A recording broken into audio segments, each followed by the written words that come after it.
Would I ever go to a convention again? Asked Stuart. Well, Stuart, let me ask you this question. Let me answer your question with a question. What would I do at a convention? I'm curious. Well, in what capacity? Are you saying, would I go to a convention as an attendee and enjoy the convention as an attendee? And enjoy the convention as an attendee? Would I cover the convention as a YouTuber? Or are you saying go to a convention and like I'm part of the convention? In what capacity are you talking about? I don't really understand the question. Do a panel. On what planet do you think a convention would give me a panel? I am a small rinky-dink YouTuber who gets 500,000 views a month on YouTube, if I'm lucky. Okay. I'm infamous where everyone on the internet hates me for things that literally haven't happened. Okay. What convention would give me a panel? For the record, back when I was actually a big YouTuber, when I was getting millions upon millions of views a month, all right, even then, I wasn't guaranteed to get a slot at a convention. If you remember, one year I was at MagFest and I did really well, and the next year they denied me a panel. And I had to basically yell at them and be like, that's fucking disrespectful. Last year I came to your convention. We had tons of people showing up. People were having a great time. And now you're telling me you won't even give me the same thing a second year when I've actually grown? Oh, no, we were giving it to Game Grumps. That's the truth. They gave it to Game Grumps.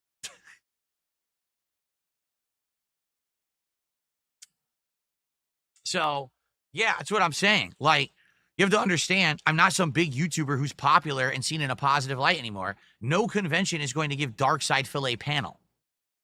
Nor would I even know what I would do at said panel. Like, I don't even know. Things are a lot different today than they were back then, that's for sure.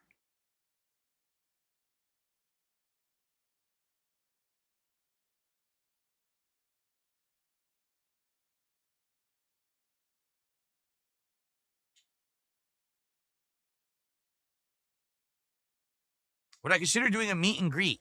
What's the difference between doing a meet and greet and what we're doing right now? Any day you could just come to my stream and talk to me. Why do you need to meet me in person?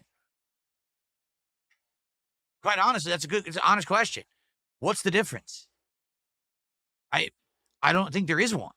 You can easily come to my stream and just talk to me on any given stream. I'm not a hard guy to reach. So why would you want to go to a convention?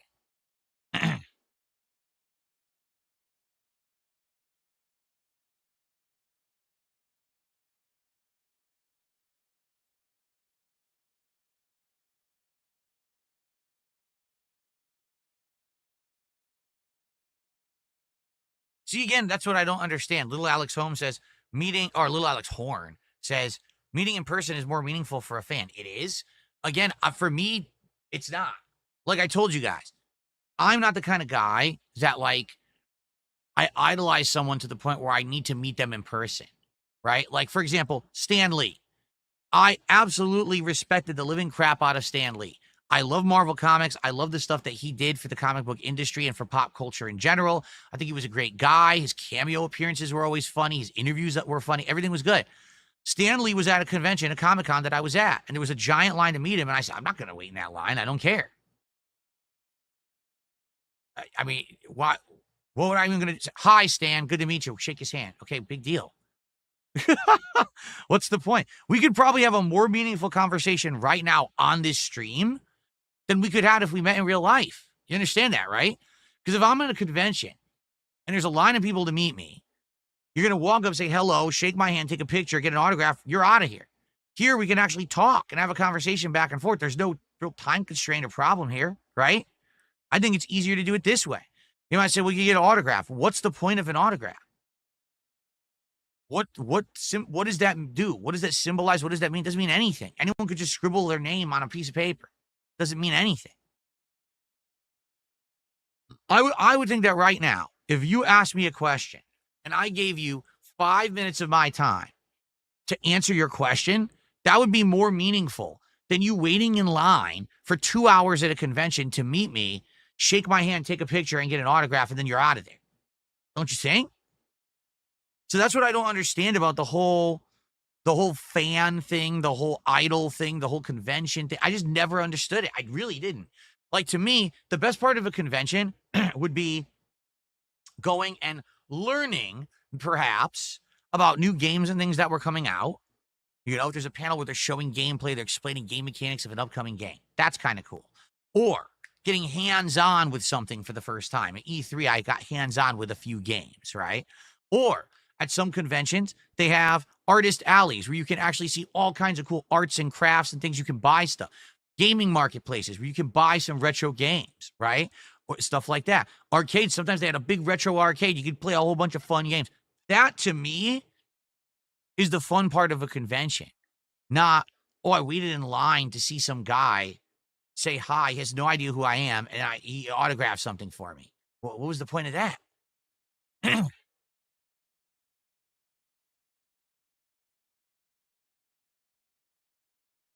How much would I charge for signing someone's Steam profile page? Nothing. That's ridiculous. I mean, you're right, Eternal. He says meaning is different to different people. You're right. For me, I guess the problem with me is if I don't see value in something, it's very hard to convince me to care about it or do it. You know what I'm saying? And I see like no value. Did I go to certain conventions? Yes, I did. Of course I did back in the day. And meeting fans, shaking their hands and hanging out with them a little bit was kind of fun. All right. But quite frankly, it was very short-lived. That level of popularity and positivity that I had went away really quick, with people on the internet being very toxic towards me and basically turning everything into a negative meme. And I feel like today that would never happen. If I went to a convention, you'd have more people there trying to say, gee, how can we get a memeable moment out of Darkside Phil, right? How can we fuck with him, or how can we piss him off, or how can we do something that we can make a viral video out of, rather than, hey, I just want to meet Phil and have a nice conversation, maybe shake his hand. You know what I mean? Because that's what people do all the time on the internet. They're coming to chat, trying to fish a comment out of me, trying to be dicks.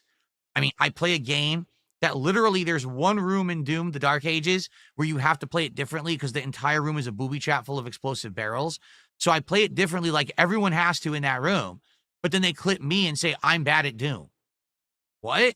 But you have to play that room like that. There's no other way to play it because it's full of explosive barrels. Well, it doesn't matter. Take it out of context, and Darkside feels bad at games. That's what I mean. People always go out of their way to treat me like dirt.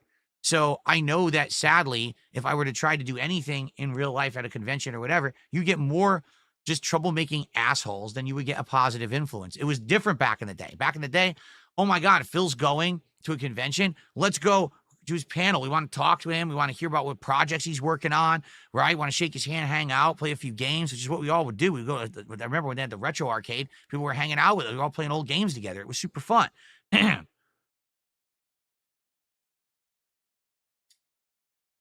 So there you go.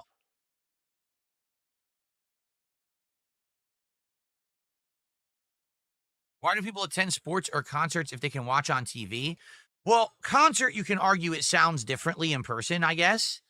Like a concert experience, to actually hear it, be there in person versus play through digital speakers, digitized, is a little different. Sports, well, I guess being a part of the crowd. Like, for example, I've been to a live WWE event, and to hear the roar of the crowd and be part of that when something live is going down feels a lot different than if you're just sitting at home watching from, your TV, especially when it's very hard to replicate that level of excitement and noise and attention that you get when you're there in a crowd in person. So I would argue it's the crowd aspect of replicating something. What we're talking about is a convention, just meet and greet. There's no crowd aspect. You know what I'm saying? Like, no one's freaking out, waiting in line to get an autograph. Super Bonchon says, think of all the merch you'd sell if you had a booth at a convention. Not much, because I had a booth at a convention selling Project 7 merch, and we didn't sell that much. We did not sell that much at all. Those shirts ended up being completely unprofitable, and I took a dive on them because I financed them up front, and I didn't make my money back.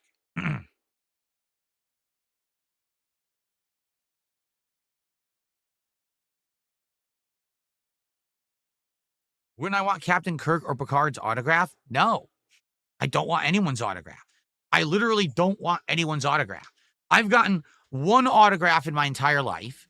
I was a kid, and I was into comic books, and I found out that at my local mall, there was going to be a comic book artist that was going to be at the mall. I had no fucking clue who the artist was. Okay. And I went there and I bought a comic book and the artist signed the comic for me. And I had that for years. I had no idea who this guy was. I think his name was like Lem Straczewski or something like that. I don't know, and to this day, I don't really care. I don't have the comic anymore.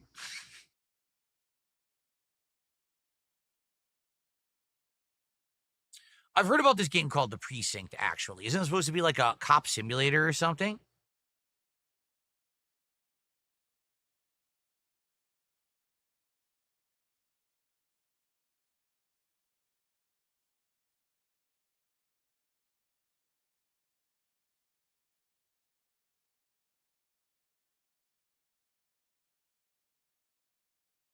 Oh, that is true. Little Alex Horn says you also had the CM Punk plaque. I bought a plaque that was a commemorative CM Punk piece of merch that had a signature. I don't have that anymore. I don't even remember what it was that was in that plaque, actually. I've forgotten.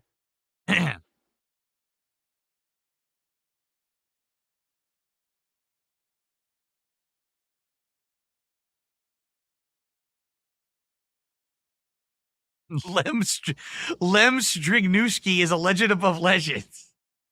Yes.